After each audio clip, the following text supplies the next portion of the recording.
네, 안녕하세요. 오후장 파워업의 김보람입니다. 네, 어제 옵션 만기일도 상승으로 마감했던 국내 증시가 오늘도 강보합권 유지하면서 3일째 상승에 도전하고 있습니다. 다만 오늘은 뚜렷한 모멘텀이 없는 가운데 외국인도 닷새 만에 매도하면서 지수는 1980선을 중심으로 강보합권 등락을 반복하고 있는데요. 하지만 기관은 오늘까지 4일째 매수하고 있습니다. 역시 연기금 꾸준하게 매수하고 있는 가운데 현재 코스피는 1980포인트로 어제보다 0.8포인트 정도 올라와 있는 상황이고요. 코스닥이 오늘도 상대적인 강세를 보여주고 있습니다. 0.4% 정도 오르면서 514포인트. 원달러 환율은 나흘째 내리면서 1,070원대로 내려왔습니다. 1,077원에서 움직이고 있는데요. 오늘 금요일이기도 하고요. G20 재무장관 회의를 앞두고 경기감의 관망 심리가 짙어지고 있습니다. 잠시 뒤 전문가와 함께 오늘장 전략 꼼꼼하게 세워드릴게요. 네, 먼저 이 시각 시장 흐름부터 확인하고 돌아오겠습니다. 시황센터 연결합니다. 네, 시황센터 김혜영입니다. 오후 증시 살펴봅니다. 전일 옵션 만기일과 금통위의 기준금리 동결 소식에도 상승세 나타냈던 코스피, 오늘 오전장에서 상승과 하락을 오가며 뚜렷한 방향성을 찾지 못하는 모습 나타냈습니다. 오후장 역시 강보합권을 유지하고는 있지만 1980선에서의 공방이 벌어지고 있는데요. G20 재무장관 회의를 앞두고 관망 기조가 드리워지는 모습입니다. 현재 코스피는 0.18%의 상승세 보이며 1979선에서 거래 중입니다. 이어서 코스피 수급 상황 살펴보겠습니다. 현재 코스피 시장에는 기관과 외국인이 매수 우위 나타내며 코스피 강보합권의 흐름이 이어지고 있습니다. 기관 쪽에서 227억 원, 외국인이 908억 원의 매수 우위 나타내고 있고요. 반면 개인 쪽에서는 오늘 1,000억 원 이상의 매도 물량 출회되고 있습니다. 이어서 코스닥 살펴보겠습니다. 오늘 코스닥 지수는 4일째 상승 흐름 이어지고 있습니다. 오늘 역시 510선 위에서의 흐름이 계속해서 이어지고 있는데요. 현재 코스닥은 0.89% 상승폭이 더욱더 확대된 모습입니다. 512포인트에서 거래 중입니다. 이어서 코스닥 수급 상황 살펴보겠습니다. 현재 코스닥 시장에서는 외국인이 304억 원의 순매수세 보이면서 지수 상승을 견인해주고 있습니다. 반면 개인과 기관 쪽에서는 소폭이나마 매도 물량 출회하면서 추가적인 지수 상승을 방해하는 모습입니다. 이어서 환율 살펴보겠습니다. 오늘 환율은 1원 80전의 내림세로 장 출발했습니다. G20 재무장관 회의를 앞두고 하락 흐름이 계속해서 이어지는 모습인데요. 현재는 낙폭 더욱더 깊어진 모습입니다. 3원의 내림세 보이며 1083원 80전에 거래 중입니다. 이어서 코스피 시가총액 상위 종목 살펴봅니다. 대장주인 삼성전자가 0.20% 강보합권에서의 흐름 이어지고 있습니다. 149만 원의 현재가 이어지는 모습이고요. 포스코가 강보합권, 현대모비스 역시 강보합권에서의 흐름 이어지고 있습니다. 기아차 역시 빨간불 켜며 현재 54,000원에 거래 중인 모습입니다. 이어서 다음 장 살펴봅니다. LG화학이 강보합권에서의 흐름 보이며 30만 2,500원에 거래 중입니다. 한국전력은 1%대의 조정폭 보이며 3만 700원에 거래 중이고요. 신한지주와 SK하이닉스, SK이노베이션까지 강보합권에서의 흐름 이어지고 있습니다. 이어서 코스닥 시가총액 상위 종목 살펴봅니다. 대장주인 셀트리온과 CJ 오쇼핑이 약세 흐름 이어지고 있습니다. 파라다이스는 오전장에 비해 상승폭 더욱더 확대된 모습인데요. 지난 부진한 실적을 발표하기는 했지만 이에도 불구하고 강세 흐름 이틀째 이어가고 있습니다. 현재 주당 800원 오르며 18,800원에 거래 중인 모습이고요. 서울반도체와 SK브로드밴드는 약세 흐름, 다음이 6%대로 깊은 폭의 하락 흐름이 이어지고 있습니다. 전일 부진한 실적을 내놓으며 이틀째 하락 흐름 드리워지는 모습입니다. 이어서 다음 장 살펴봅니다. CJ ENM과 GS홈쇼핑은 강보합권에서의 흐름 이어지고 있습니다. 현재 동서가 1%대의 조정폭 보이며 18,450원에 거래 중이고요.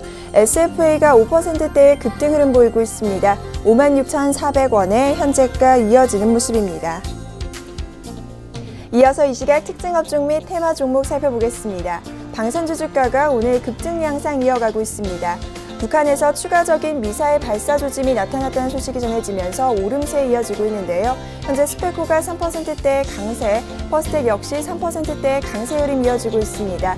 다만 빅텍의 경우 차익 실현 매물이 나오면서 3%대의 낙폭 흐름 보여지고 있습니다. 안철수 테마주 주가가 정치 재개설이 불거지면서 연일 상승 흐름 강하게 나타나고 있습니다. 4월 재보궐선거를 앞두고 정치 복귀 가능성이 또다시 불거지고 있는데요. 오전장에서 상승폭 강하게 키웠던 안랩이 현재는 하락 반전된 모습입니다.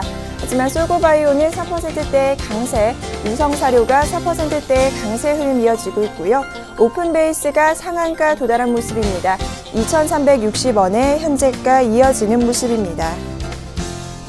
중국 소비 확대 수혜군 관련주 주가가 오늘 강세 흐름 이어지고 있습니다. 15일로 종료되는 중국의 춘절 기대감이 강하게 들어오면서 오늘 상승 흐름 이어지고 있는데요. 다만 에이브레시는 1%대의 낙폭 키우며 68,000원에 코스맥스는 강보합권, 한국콜마홀딩스가 1%대의 오름세 이어지고 있습니다. 파라다이스가 4%대의 강세 흐름, 벨직하우스 역시 4%대의 오름세 보이며 16,800원에 현재가 이어지는 모습입니다. 이어서 실적 발표 내놓은 종목별 주가 현황 살펴보겠습니다. 먼저 인탑스입니다. 인탑스가 오늘 호실적 발표하면서 52주 신고가를 경신했는데요. 여기에 갤럭시 S4 출시 기대감이 더해지면서 5년 내 신고가를 새로 쓰고 있습니다. 현재 인탑스는 5%대의 급등세 보이며 29,750원에 거래 중입니다. 이어서 현대상선 살펴보겠습니다. 현대상선이 4분기 실적 부진에 오전장에서는 하락세 보였지만 현재는 보합권입니다. 19,950원에 현재가 이어지는 모습입니다. 이어서 일진머티리얼즈 살펴보겠습니다. 일진머티리얼즈 역시 부진한 실적 발표 내놓았는데요. 이에 불구하고 오전장에서 강세 보였지만 현재 보합권으로 돌아섰습니다. 8,010원에 현재가 이어지는 모습입니다. 이어서 KJ 프리텍 살펴보겠습니다. KJ 프리텍의 경우 강세 흐름이 이어지고 있는데요. 다음 달 4일 주주총회를 앞두고 현 경영진과 체제주주 사이에서 표대결 양상이 벌어질 것이라는 기대감이 들어오며 상승 흐름이 이어지고 있습니다. 현재 KJ 프리텍은 2,630원에 거래 중입니다. 지금까지 시황센터 김혜영이었습니다. 네, 이어서 전문가의 분석을 들어보겠습니다. 시장 중계석이 이어집니다.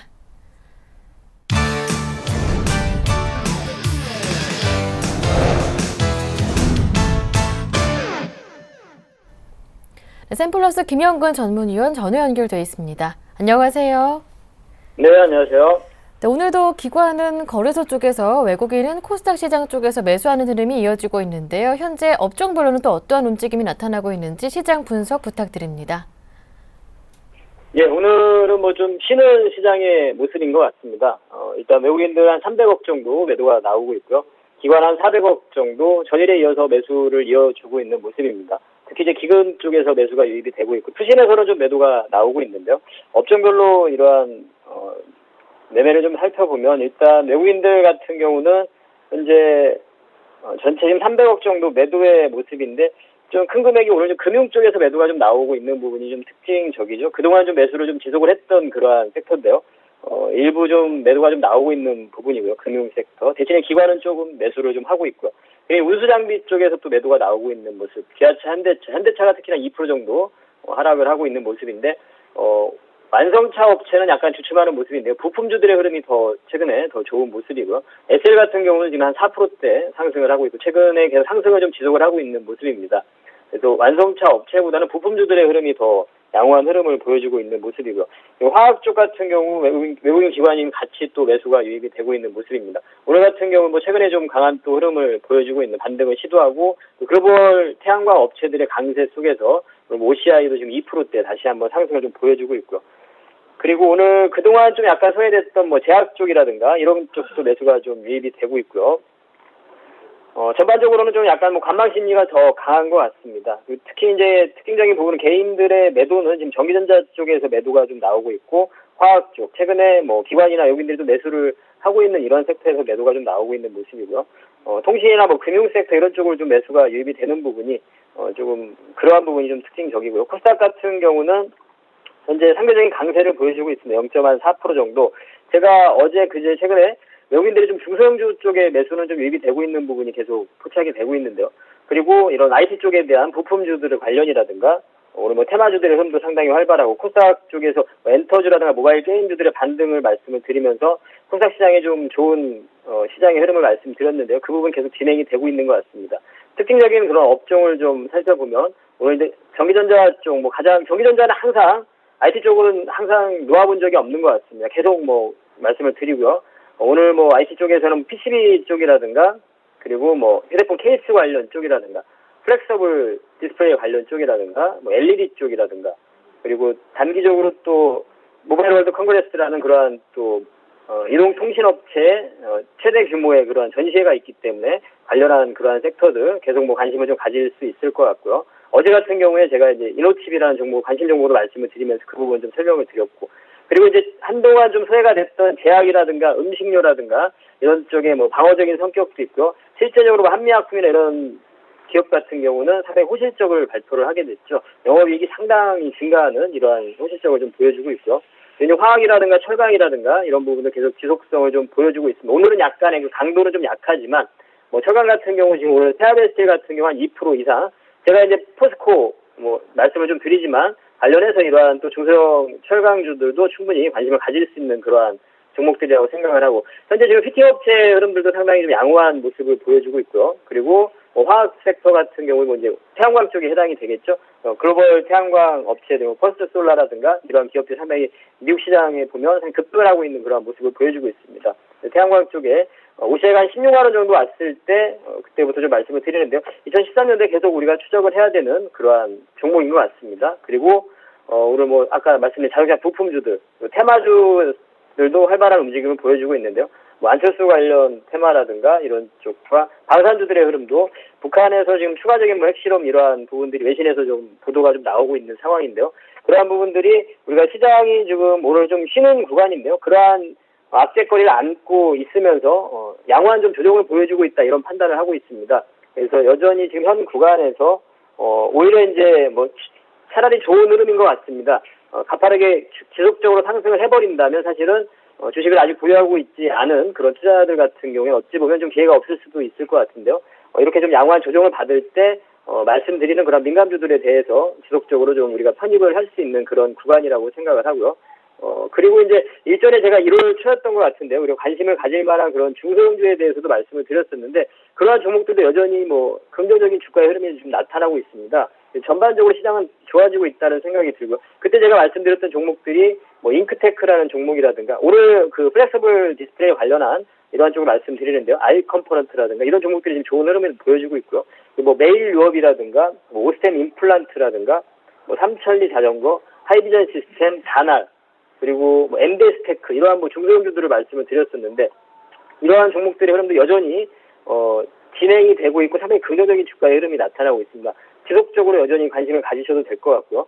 이러한 중소형주들도 상당히 우리가 성장성이 기반이 되고 실적이 기반이 되는 이러한 종목들은 계속해서 우리가 관심이 가능하고요. 그리고 시장의 흐름과 또 연동이 돼서 이런 민감주들의 흐름도 현 구간에서 조정을 이렇게 받을 때 뭐 철강이라든가 건설이라든가 IT 쪽은 뭐 계속 말씀을 드리고요. 자동차는 여전히 박스 트레이딩이라는 부분을 말씀드립니다. 아까 자동차 쪽은 보면은 지금 환율의 영향인데요. 엔저에 대한 부분이 지금 마무리된 게 아니라고 보여집니다. 지금 오늘 내일에서 G20 재무장관 회의를 앞두고 있는 상황에서 약간의 뭐 관망세도 있는 상황인데요. 이 부분으로 해서 엔저의 이런 진행 부분이 꺾이거나 이러지는 않으리라고 보여집니다. 당분간 지속이 될 거라고 보여지기 때문에 아무래도 직접적인 좀 영향을 받는 자동차주 같은 경우는 추세적인 상승보다는 여전히 박스 트레이딩이 가능한 부분을 좀 말씀을 드리고 싶고요. 오히려 지금 부품주들의 흐름이 좀 좋다, 이렇게 좀 말씀드리고요.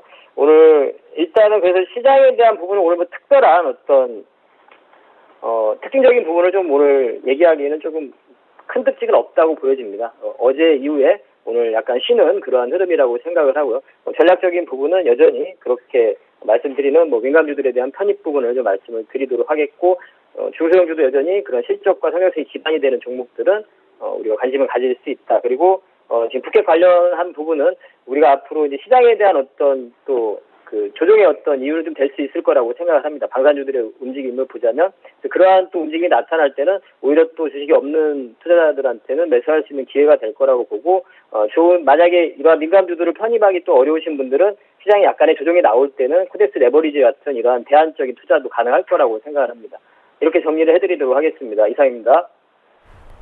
네, 말씀 잘 들었습니다. 고맙습니다. 주말 즐겁게 보내십시오.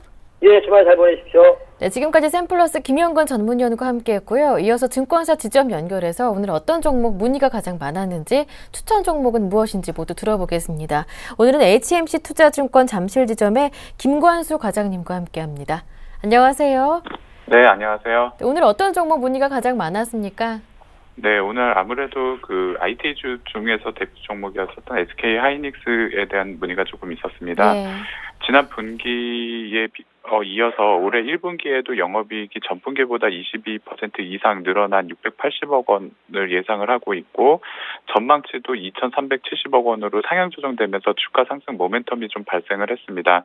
특히 최근 춘절 이후에도 PC D램 가격 상승이 꾸준히 지속되고 있고 2분기에 아이패드와 4세대 아이패드와 그리고 아이폰 5S 출시를 앞두고서 이런 그 반도체 가격에 영향을 좀 미치고 있는 것으로 좀 보여지고요. 중국 현재 그 스마트폰 업체들이 그 재고 조정도 어느 정도 좀 그 마무리가 되었습니다. 그래서 모바일 부품 그 수요 회복이 이루어진다고 하면은 이런 그 IT 반도체들 쪽에서는 아무래도 좀 호재성 뉴스를 좀 받아들여질 수 있습니다. 그래서 주가도 최근 2주 동안 꾸준하게 지금 상승을 보여주고 있고요. 현재 주가를 보게 되면 25,650원 오늘 좀 기록을 하고 있는데요. 다소 약간의 누림목이 좀 발생을 했습니다. 일주일 동안 꾸준하게 지금 양봉을 만들면서 올라오고 21선 밟고 올라오면서 주가가 다소 이제 좀 그 물량을 소화하는 과정을 거치고 있는 것을 좀 보여지고 있고요.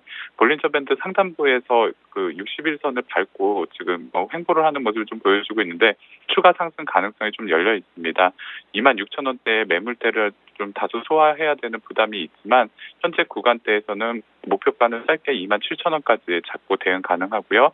매수 가격은 오늘 한 25,000원 정도 선을 좀 제시를 해드리려고 했는데 아마 장중에 약간 터치를 하려고 시도가 있었던 것 같은데 크게 밀리지 않는다고 하면 장 마감 전에 매수하셔도 무리는 없어 보입니다.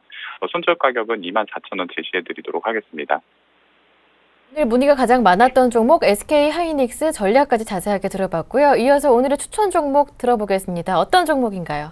네, 오늘 추천 종목은 그동안 좀 쉬어갔던 종목입니다. 한국콜마라는 종목인데요. 네. 분할 상장 이후에 주가가 다소 그 박스권 안에서 횡보 흐름이 꾸준하게 좀 이어지고 있습니다. 현재 예상대로라면 그 화장품 업종 내에서 가장 뛰어난 실적을 갖고 있는 종목이기도 한데요. 2013년 매출액이 약 4,200억 원 정도 됩니다. 그래서 연중으로 따진다고 그러면 한 16% 정도 좀 개선된 그 수익치인데요. 영업이익도 320억 원 정도 지금 예상을 하고 있기 때문에 2013년에도 꾸준히 포실적을 기반으로 해서 주가가 좋은 흐름을 보여줄 것으로 보입니다. 화장품 품목 믹스도 개선되고 있고 제약이라든지 ODM 사업도 강세로 꾸준하게 그 수익성을 가지고 가고 있는 종목입니다. 화장품 매형 성장이 조금 다소 최근에 둔화되는 모습이 조금 보여지고 있는데요. 이것은 기조효과로서 일시적인 부진으로 좀 보고 대응을 해도 될 것 같고요. 이게 견고한 실적과 중국 모멘텀이 아직 살아있기 때문에 매수 관점에서 좀 접근을 하셔도 될 것 같습니다. 다만 지금 일봉상으로 보게 되면은 주가가 다소 좀 밀리는 모습이 좀 포착이 되어지고 있는데요. 주봉과 일봉상으로 보게 되면 다소 좀 지지받아야 될 지지선들을 좀 깨고 내려오는 조금 부담이 사실은 있습니다. 하지만 현재 구간대에서 실적에 받쳐주고 있다는 부분을 좀 감안을 해서 낙폭이 좀 과다하다고 좀 보여지고요. 현재 구간대에서는 매수 가격은 한 27,000원 정도 선이면은 무리 없지 않을까 싶습니다. 목표 가격은 32,000원, 손절 가격은 25,000원 제시해드리도록 하겠습니다.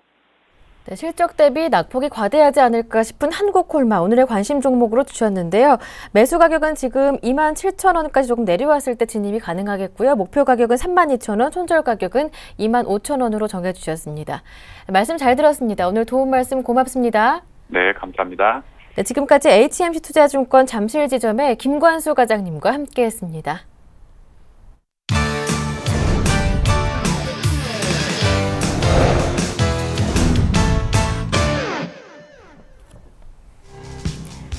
미국의 주간 실업수당 신청 건수가 3주 만에 최저치를 기록했습니다.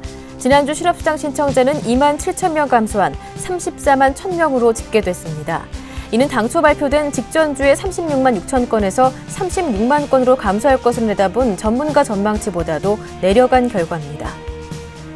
워렌 버핏이 이끄는 투자자본회사 버크셔 해서웨이와 3G 캐피털이 미국의 토마토 케첩 1위 회사인 식품업체 하인즈를 인수하기로 했습니다.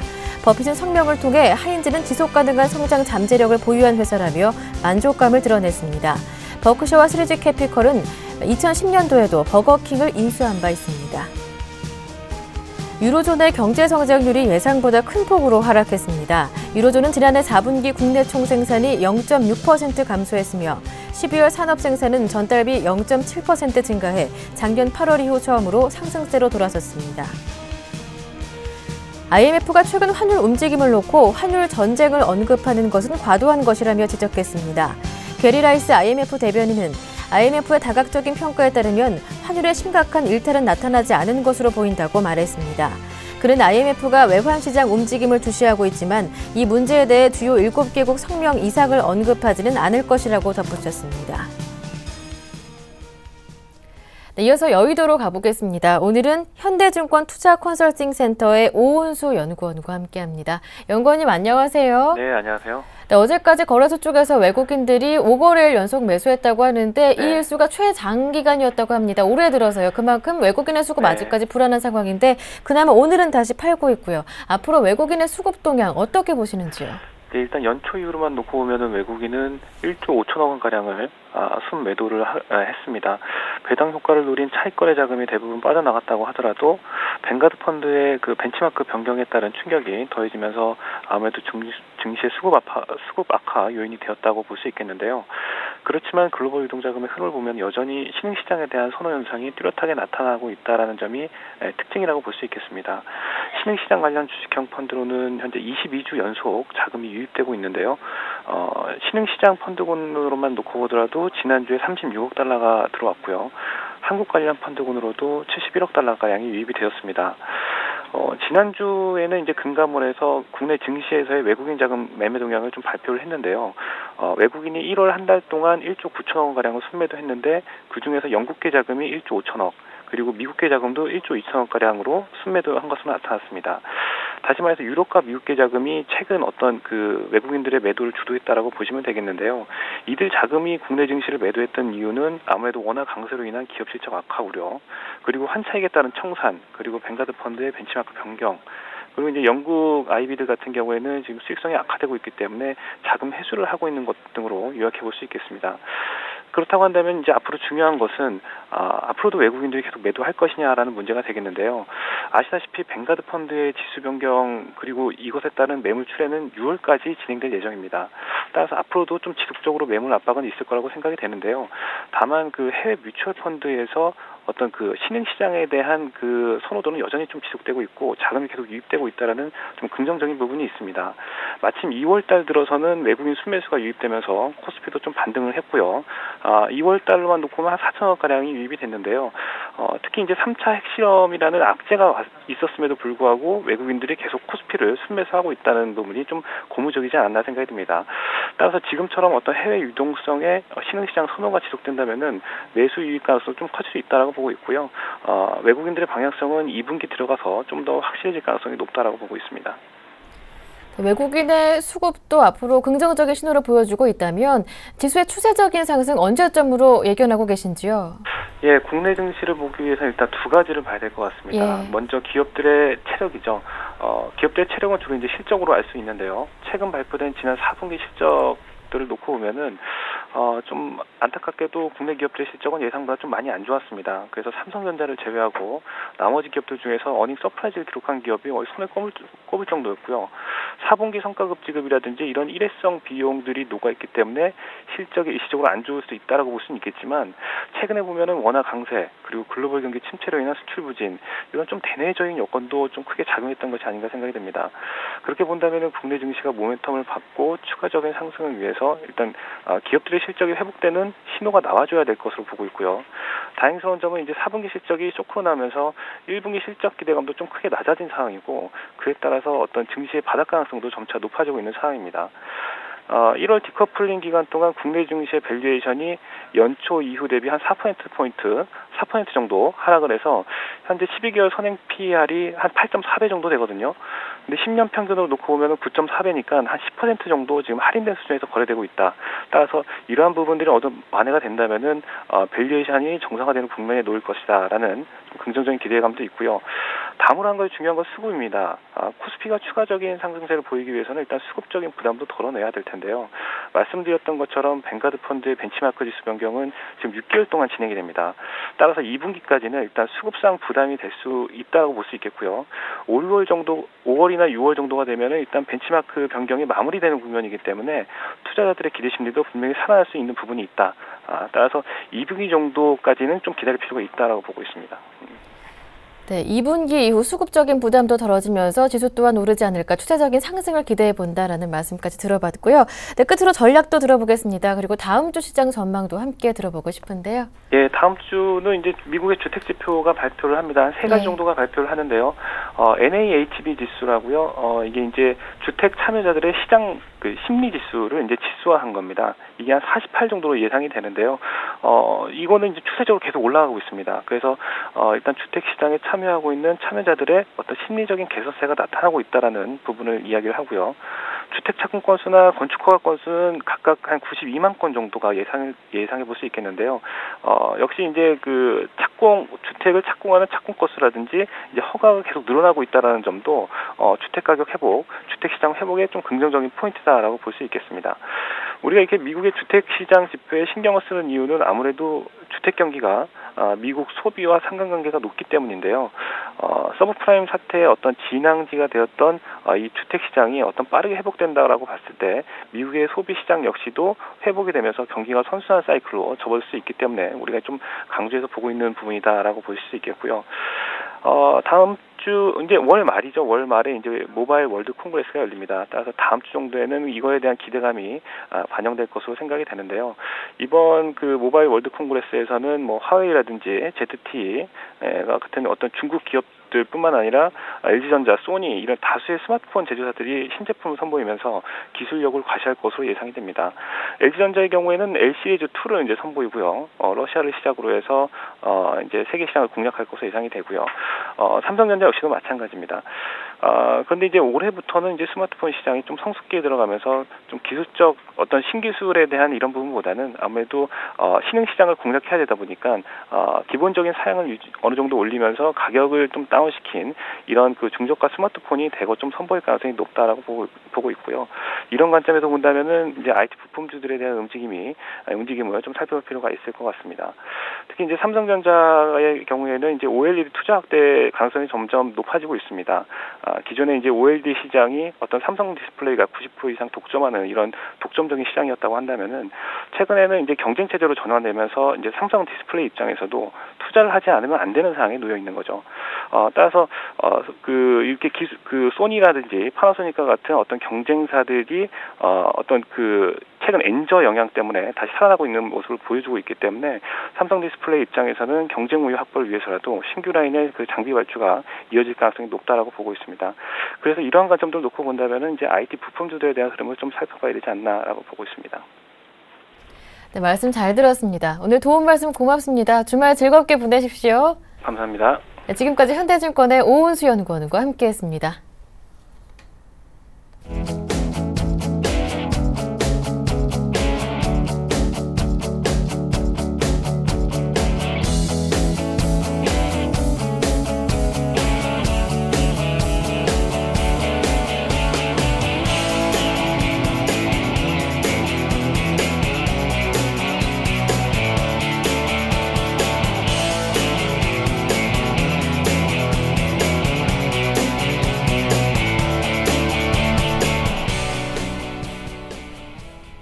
네, 이어서 글로벌 이슈에 따른 국내 증시 영향 전략까지 꼼꼼하게 살펴보겠습니다. 오늘은 IM투자증권의 김동섭 이사님과 함께합니다. 이사님 안녕하세요. 네, 안녕하세요. 네, 앞서 미국 증시는 주간 신규 실업성 청구 건수가 2주 연속 감소하는 모습을 보였지만 유럽의 4분기 GDP 성장률은 마이너스를 기록하면서 혼조로 마감됐다고 하던데요. 자세한 내용 들어볼게요.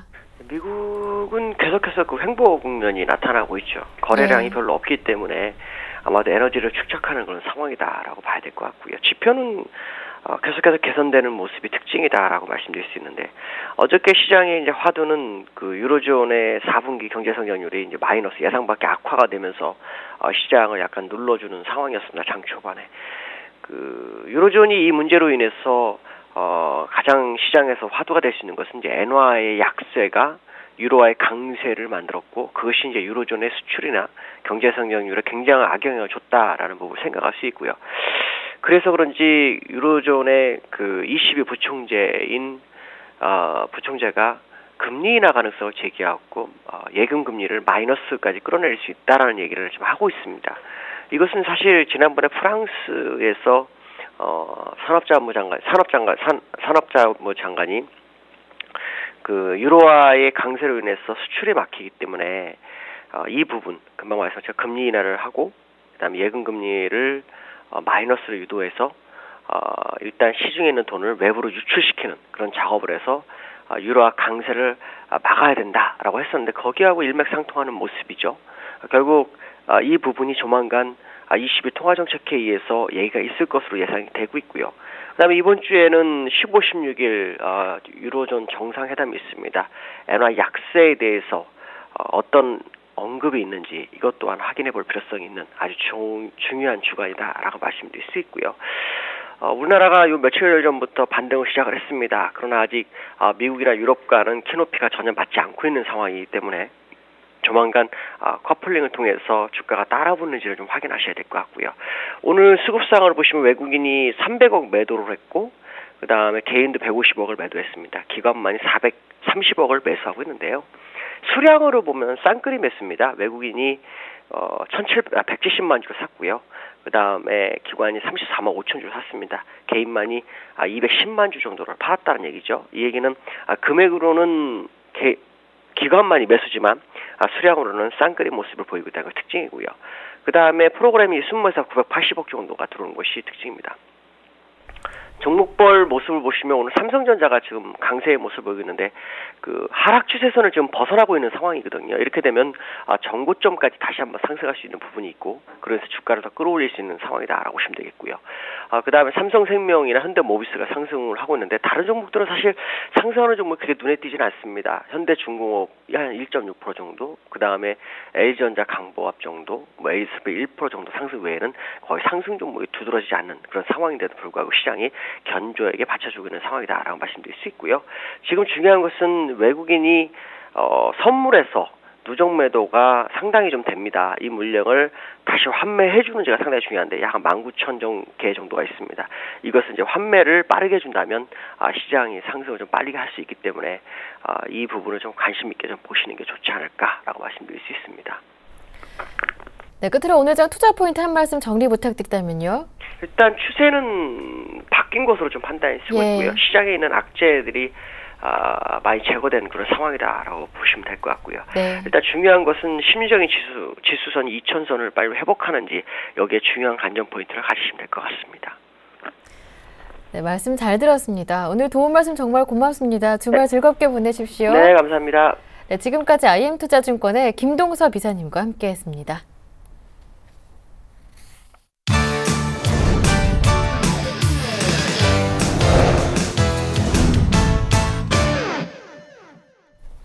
네, 지금부터는 보다 구체적인 오후장 전략을 세워드리고요. 여러분께서 궁금해하시는 전문가의 포트폴리오도 살짝 보여드리겠습니다. 네, 오늘은 인포트 투자자문의 정동웅 전문가와 함께합니다. 안녕하세요. 네, 안녕하세요. 네, 오늘장 코스피 코스닥 양시장 관망세를 좀 보여주고 있는데요. 먼저 체크 포인트부터 짚어볼게요. 예, 방금 말씀하셨듯이 지금 오늘 내일 열리는 G20 재무장관 회의를 앞두고 국내 증시가 좀 관망세를 보이는 장이다 이렇게 설명을 드릴 수 있겠습니다. 현재 개인과 외국인이 각각 160억, 290억 정도 순매도하고 있고 기관만이 420억 원 정도 이제 순매수하고 있지만 아무래도 오늘은 좀 관망세가 두드러지는 장이다라고 이렇게 설명드릴 수 있을 텐데 이번 주 국내 증시의 특징을 잠깐 살펴보시면은 해외 증시가 횡보 또는 이제 하락하고 있는데 국내 증시는 반등을 하면서 어느 정도 디커플링을 좀 완화했다라고 이렇게 설명드릴 수 있을 것 같습니다. 아무래도 이제 원달러 환율이 1,050원 부근까지 내려갔다가 다시 1,090원대로 반등하면서 삼성전자를 비롯한 현대, 기아차, 자동차들이 반등을 시도하면서 디커플링이 다소 완화됐는데 다시 이제 원달러 환율이 이제 1,080원대로 부근으로 다시 하락을 하면서 지수가 다시 횡보하는 그런 그림을 보여주고 있는 것으로 판단되고 있습니다. 향후 증시는 이제 환율에 따라서 변동성이 또 확대될 것으로 보이는데 아무래도 오늘 내일 있는 이제 G20 정상회의에서 이제 엔저 기조에 대한 이렇게 방어책이 나오지 않을까 이 기대감에 지금 외국인 포지션, 환율 포지션이 굉장히 좀 양호한 상태로 나와 있는 상태입니다. 그런데 반면에 미국에서는 지금 인위적인 일본의 엔저 정책에 대해서 어느 정도 이렇게 이제 수락하는 태도를 보이면서 엔저 기조가 당분간 더 이어질 수 있겠다 이 다른 관측이 나오고 있는데 네. 향후 이제 엔저 그리고 원달러 환율에 대해서 유심히 지켜보면서 투자를 네. 해야 할 것으로 보이고 있습니다. 또 다른 포인트가 하나 있는데 외국인들이 이제 올 1월 처음으로 이제 채권을 9,200억 원 정도 순매도했습니다. 그런데 지난주에 다시 약 2조 원 가량 순매수하면서 강하게 매수세를 보여줬는데 이게 다시 원화 절상 기대감으로 인한 이제 채권의 순매수라면은 네. 아무래도 증시에 악영향을 줄 것이기 때문에 향후 이제 환율에 대해서 민감하게 증시는 작용할 것으로 이렇게 판단을 하고 있는 상태입니다. 네. 이렇게 해서 오늘 장 체크 포인트 짚어봤고요. 오늘의 관심 종목 이어서 들어보겠습니다. 오늘은 어떤 종목 들고 오셨나요? 예, 오늘은 이제 자화전자라는 종목을 들고 왔습니다. 자화전자는 이제 AFA 생산 기업이다 이렇게 말씀드릴 수가 있는데, AFA는 이제 오토포커스 액추에이터라고 해서 네. 이제 카메라 자동 초점 장치라고 볼 수 있습니다. 현재 삼성전자의 주력으로 납품을 하고 있는데, 투자 포인트는 이제 간략하게 4가지 정도만 정리해 드리도록 하겠습니다. 첫 번째가 스마트폰 성장 수혜다 이렇게 말씀을 드렸는데, 제가 이 시간에 종목 추천을 할 때 스마트폰에 관련된, 특히 삼성전자에 관련된 종목들을 굉장히 많이 설명하면서 투자 포인트로 항상 집어넣는 것이었습니다. 네. 다시 한번 말씀드리면 올해 삼성전자가 전년 대비 50% 이상 증가한 스마트폰을 3.5억대, 3억 5천만 대 출하를 예고하면서 아무래도 그거에 따른 자화전자의 실적이 한 단계 업그레이드 될 것으로 이렇게 판단이 되고 있습니다.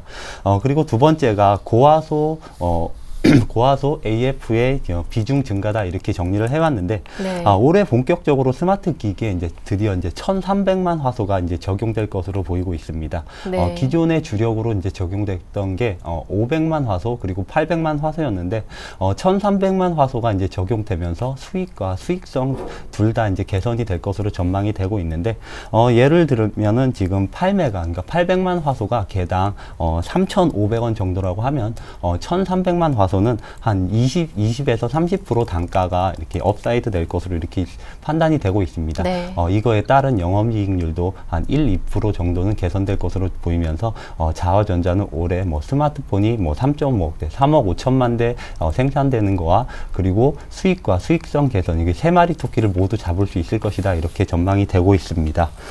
그리고 세 번째가 캐파 증설인데, 삼성전자가 예전에는 주력 공장을 중국에다 지었는데 점차 베트남으로 지금 이전을 하고 있는 상태입니다. 그런데 지금 자화전자의 자회사가 이제 베트남에 증설을 하고 있는데, 아무래도 베트남은 중국에 비해서 인건비가 싸기 때문에 삼성전자가 주력 공장을 베트남으로 이전하는 것, 그리고 아무래도 자화전자의 자회사가 베트남에서 증설하고 인건비가 싸게 들기 때문에 자화전자의 수익은 한 단계 더 이것 때문에 업그레이드 될 것이다 이렇게 전망을 하고 있습니다. 그리고 마지막으로 이제 가장 중요한 게, 제가 항상 중요하게 생각하는 게 이제 실적이라고 말씀드렸는데, 실적 저평가입니다. 지금 자화전자 같은 경우는 2012년 이제 연결 기준으로 매출액 3,500억, 그리고 영업이익 430억, 이제 순이익 380억 정도를 기록할 것으로 전망되는데, 지금 HTS를 잠깐 보시면은 지금의 예상 나오는 게 2012년 매출에 3,000억, 그리고 영업이익이 네. 298억, 그리고 네. 순이익이 250억 원 정도로 지금 나오고 있는데, 이건 별도로 작성된 겁니다. 그런데 아무래도 2013년부터는 이제 분기 보고서도 예. IFRS 이제 연결로 작성되기 때문에 네. 이제 실적을 연결로 봐야 되지 않나 이렇게 판단을 하고 있기 때문에 이 실적을 보지 마시고, 제가 지금 말씀드린 매출액 3,500억, 영업이익 430억, 네. 순이익 380억으로 보는 게 맞는 것으로 판단되고 있습니다. 그리고 이제 가장 중요한 게 2013년 가이던스인데, 올해는 이제 한 단계 업그레이드 돼서 이제 매출액 4,500억 원, 그리고 영업이익 550억 원, 순이익 480억 원 정도를 기록할 것으로 전망됩니다. 현재 자화전자는 19,100원에 거래 중에 있는데, 현재 가격은 올해 가이던스 대비 PER 6.8배에 거래되고 있는 수준이기 때문에 네. 경쟁 업체 대비 좀 싸게 거래되고 있다. 그렇기 때문에 한 단계 더 주가가 오를 가능성이 크다 이렇게 판단을 하고 있는 상태입니다. 네, 그리고 자화전자만 차트를 봤더니 19,000원대로 오르면서 다시 한번 최고가 돌파를 시도하고 있는 모습을 보여주고 있는데, 그렇다면 언제쯤 어느 가격대 매수하면 좋을 것인지 기술적 분석 한번 자세하게 들어보고 싶은데요. 지금 자화전자가 지금 한 두 달, 세 달 정도 이제 박스권을 네. 그리면서 횡보를 하고 있는데, 지금 이제 실적이 가시화될수록 자전자는 이제 박스권을 돌파하고 우상향할 것으로 보이고 있습니다. 네, 차트 한번 볼까요? 예, 지금 차트를 보시면은 이제 두세 달 정도 이제 횡보하고 있는 차트를 예. 보여주고 있는데, 이게 실적만 나오면은 우상향하는 차트를 다시 그려갈 것으로 이렇게 네. 판단이 되고 있습니다. 그런데 지금 최근에 코스닥 장이 코스피보다 강세였기 때문에 언제 한번 코스닥 장은 조정을 받을 것으로 판단되고 있습니다. 그렇기 때문에 지금 19,100원 부근에서 매수를 하지 마시고 매수가는 코스닥이 전체적으로 조정이 왔을 때 한 가격적으로 18,200원 정도면은 괜찮을 것으로 판단되고 있습니다. 그렇고 이제 1차 목표가는 21,000원으로 하고 손절가는 17,000원 부근으로 하겠습니다. 예, 알겠습니다. 네, 이렇게 해서 오늘의 관심 종목으로 자화전자까지 받아봤는데요. 정동웅 전문가님의 포트폴리오 지난주까지 모습은 어땠는지 지금 바로 화면으로 확인해 드리겠습니다. 네, 정동웅 전문가님의 포트폴리오 지난주까지 담겨있던 종목들 살펴볼게요. DAP, 트레이스, 그리고 파워로직스, 파인테크닉스, 우리금융, RF텍, 그리고 테크윈까지 말씀을 해주셨었는데요. 자세하게 한번 수익률을 확인해 보겠습니다. RF텍은 현재 47%나 수익률을 기록하고 있습니다. 50% 가까워지고 있는데요. 목표가 도달을 했습니다. 오늘 장중에 일단 보유 의견을 주셨는데 목표가를 상향해서 조금 더 욕심을 내볼 것인지 어떨지 잠시 뒤에 전략 한번 들어보고요. 파워로직스도 목표가 거의 다 왔습니다. 수익률은 무려 25%인데요. 그대로 홀딩하자 보유 의견 주셨고요. 파인테크닉스 조금 아쉽습니다만 손실이 한 16% 정도, 의견은 보유 의견 그대로 유지됩니다. 우리금융도 11%나 수익을 내고 있고요. 트레이스 그나마 수익이 조금 적은 게 3% 정도입니다. 보유 의견 주셨고요. DAP 30% 정도 수익을 내면서 이익 실현하자 말씀해 주셨거든요. 어제장에서 보니까 기존 목표 가격이 7,600원이었는데 8,000원도 넘어서는 모습입니다. 아쉽게도 테크윙은 매수가가 도달하지 않아서 포함되지 않은 것으로 집계가 됐습니다. 축하드립니다. 이렇게 요즘 장 대응하기 어렵다 말들이 많은데 전문위원회 포트폴리오는 한 종목 빼고 다 수익을 내고 있어요. 무려 40%, 20%, 30% 수익을 내고 오늘 이익 실현하는 종목도 있고요. 축하드립니다. AS 받아볼게요. DAP부터 들어볼까요? DAP 먼저. DAP는 제가 지금 수익을 먼저 1차 목표가를 7,600원으로 잡고 2차 목표가를 상향하려고 했었는데, DAP 같은 경우는 잠깐 차트를 보시면은, 지금 최근에 급하게 올라온 모습을 볼 수 있습니다. 네. 아무래도 단기간에 너무 급등을 했기 때문에 수익을 실현하는 거지, 만약에 DAP가 천천히 올라온 차트를 그려줬다면은, 목표가를 9,000원이나 10,000원으로 상향하면서, 네. 상향 조정했겠지만 지금 너무 단기간에 급등했기 때문에 지금 전량 수익 실현을 하고 차후에 다시 7,000원 중반대나 7,000원대로 내려온다면 그때 다시 재공략해서 목표가를 10,000원 부근으로 잡는다면 충분히 괜찮은 가격이라고 판단하고 있습니다. 네. 네, DAP 앞으로도 꾸준히 올라갈 수 있는 가능성은 있겠지만 최근 한 6일 사이에 급등한 종목이기 때문에 일단 지금 시점에서 차익 실현을 해보자, 수익을 내보자 라는 의견이셨고요. RF텍과 파워로직스도 들어보고 싶어요. 이 종목들 잘 가고 있는데 일단 보유 의견 주셨어요? 지금 RF텍 제가 3차 목표가 이제 19,000원으로 잡아드렸는데, 지금 19,050원에 거래 중에 있습니다. 네. 지금 목표가를 모두 도달한 상태인데, 지금 목표가에 도달했기 때문에 네. 절반 정도는 네. 수익 실현을 하고 나머지 부분은 21,000원까지 목표가를 좀 상향해 보도록 하겠습니다. 네, 그렇다면 RF텍이 21,000원까지 나머지 절반 물량으로 들고 가자라는 말씀이시고요. 목표가 상향 조정하셨고, 다른 종목 파워로직스는요? 파워로직스 같은 경우는 제가 지난번에 얘기 드렸지만 최근에 기관이나 애널들이 굉장히 최근 들어서 관심을 많이 갖는 종목으로 이제 변모했습니다. 제가 1차 목표가를 5,000원으로 드렸는데 5,000원 부근부터 관심을 갖기 시작했기 때문에 지금 현재가 5,360원 부근은 아직까지 좀 오를 여력이 많이 남아있지 않았나 이렇게 네. 판단을 하고 있습니다. 제가 목표가를 5,500원으로 상향을 시켰는데 만약에 5,500원까지 오면 이것도 절반만 차익 실현을 하고 네. 나머지는 6,000원까지 가져가도 괜찮을 것으로 판단하고 있습니다. 네, 그 가운데 조금 오게티라고 할 수가 있겠어요. 수익 폭에 비해서는 굉장히 적은 손실률인데요. 파인테크닉스도 한번 봐주세요. 지금 파인테크닉스 같은 경우는 아무래도 이제 LED 조명 시장이 올해 하반기에 본격적으로 개화할 것이다. 이 포커스에 맞춰서 추천을 드렸던 종목인데 아무래도 지난 3, 4분기 실적이 예상보다 저조하게 나오면서 재차 이제 바닥권을 그려가고 있는 모습입니다. 그렇지만 파이테크닉스는 실적 부분으로 봤을 때 아직까지 저평가되어 있는 상태로 올해 하반기에 LED 조명 시장 관련주들이 주목을 받는다면 파이테크닉스는 하반기에 전고점인 7,500원 부근까지도 갈 수 있는 상태입니다. 네. 그렇지만 우선적으로 제가 1차 목표가로 드렸던 가격까지는 하반기까지 무난하게 갈 수 있지 않을까 이렇게 판단을 하고 있습니다. 네, 알겠습니다. 파인테크닉스도 여전히 홀딩 의견 유지해 주시는 근거까지 들어주셨고요. 다른 종목들도 살펴보겠습니다. 우리금융과 그리고 조금은 아쉬운 트레이스까지요. 지금 우리금융은 제가 저번에 12,800원을 목표가로 잡아드렸는데 목표가에 도달했는데 차익 실현을 하지 않았었습니다. 네. 그 이유가 아무래도 글로벌 유동성 장세, 지금 국내 증시는 디커플링으로 인해서 뚜렷하게 상승을 보이지 못하고 있지만 네. 이 디커플링만 해소된다면 우리금융 같은 경우는 14,000원 부근까지는 충분히 상승할 수 있을 것으로 판단됩니다. 네. 그렇지만 1차 목표가를 12,800원에 잡았기 때문에 12,800원이 된다면은 네. 절반 정도만 차익 실현하시고 나머지는 13,500원까지 가져가 봐도 괜찮을 것으로 판단하고 있습니다. 예, 알겠습니다. 트레이스는요? 예, 트레이스는 제가 좀 장기적인 안목으로 지켜봐야 한다 이렇게 말씀을 드렸었는데 트레이스는 굉장히 오버행이 심한 기업입니다. 그렇지만 트레이스가 올해부터 본격적으로 터치 패널 업체로 변모하는 모습을 보여주고 하반기부터는 분기당 실적이 최소한 300억에서 500억은 나와줄 네. 것으로 이렇게 전망이 되고 있습니다. 제가 지난번에도 말씀드렸지만 트레이스 전년도 분기당 실적이 30억 부근입니다.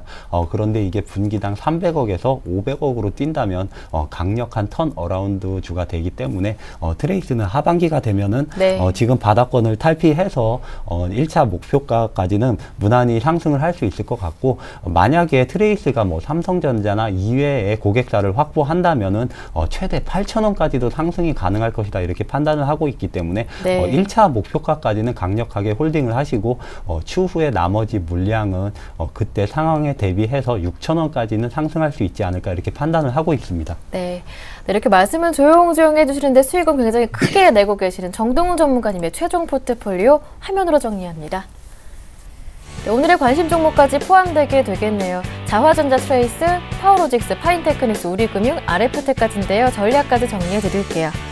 RF텍은 19,000원 오늘 장중에 도달했는데요. 목표가 도달했지만 일단 지금 절반은 차익 실현하고 나머지 물량으로 21,000원까지 들고 가보자라는 의견이시고요.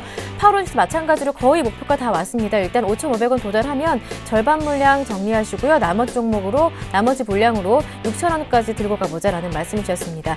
파이테크닉스 그대로 홀딩이고요. 우리금융 마찬가지로 일단 12,800원 도달하고 나면 13,500원까지 절반으로 가져가 보자라는 말씀이셨습니다. 트레이스, 자화전자까지 모두 전략 체크해 보시길 바랍니다.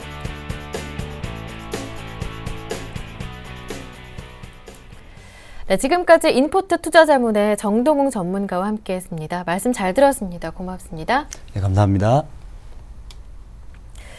네, 오늘로 제가 오후장 파워업에서 인사드리는 마지막 날이 되겠습니다. 다음 주부터는 봄 개편을 맞아서 박미라 아나운서와 함께하는 오후장 파워업도 더 많이 사랑해 주시길 바랍니다. 주말 행복하게 보내시고요. 함께해 주신 여러분 고맙습니다.